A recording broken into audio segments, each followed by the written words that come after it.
Senator Wong. Mr President, I seek leave to address a question to you. I understand there's been some notice.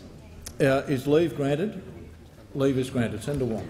Thank you, Mr President, and I thank the chamber.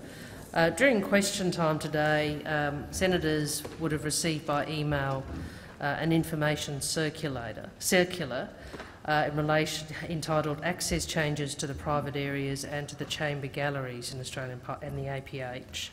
I wonder, Mr President, whether now or at a convenient time, whether you intend to inform the chamber of the changes and the reasons for your decision, and also intend to address why there has been no consultation in relation to these changes with senators.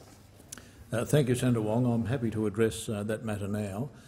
Immediately prior to question time, the Speaker and I had some lengthy meetings involving department officials and also the Sergeant of Arms at Arms in the House of Representatives and the Usher of the Black Rod.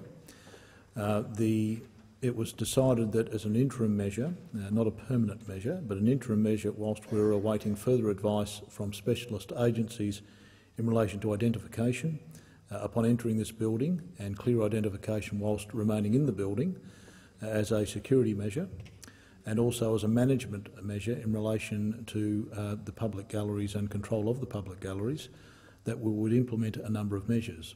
The first one is that anyone entering the building covering themselves in such a way they can't be clearly identified will be asked to be identified and produce identification that matches their identity.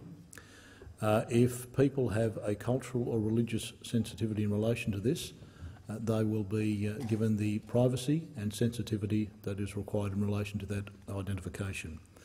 They are then free to move. Anyone's then free to move within this building in whichever manner, providing it doesn't breach any security aspects, as they wish to, in all public areas, barring segmented areas of the chamber galleries, and they are the galleries that don't have the glass enclosure.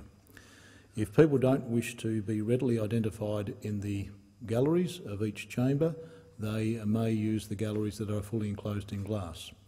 One of the key reasons for this is that if there is an incident or if someone is interjecting from the gallery, which as senators would know happens from time to time, they need to be identified quickly and easily so they can be removed from that interjection.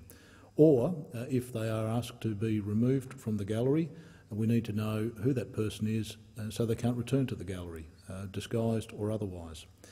So these are the reasons that these interim measures have been placed into the Parliament House precinct until we get a firm set of advice from some key agencies, including the Australian Federal Police and ASIO, who we discussed this matter with earlier on in the week. I hope, Senator Wong, that clarifies your answer in relation to the substance. In relation to consultation with senators, now I haven't seen the circular. I understand the content of the circular. I haven't seen the circular as I've been sitting in the chair whilst that has probably taken place. That was the immediate advice that we have circulated to senators and members and all building occupants. Once this has taken effect, which it has taken effect as of now, if any further statements need to be made, I will certainly want to make those statements to the Senate and I'm sure the Speaker to the House of Representatives.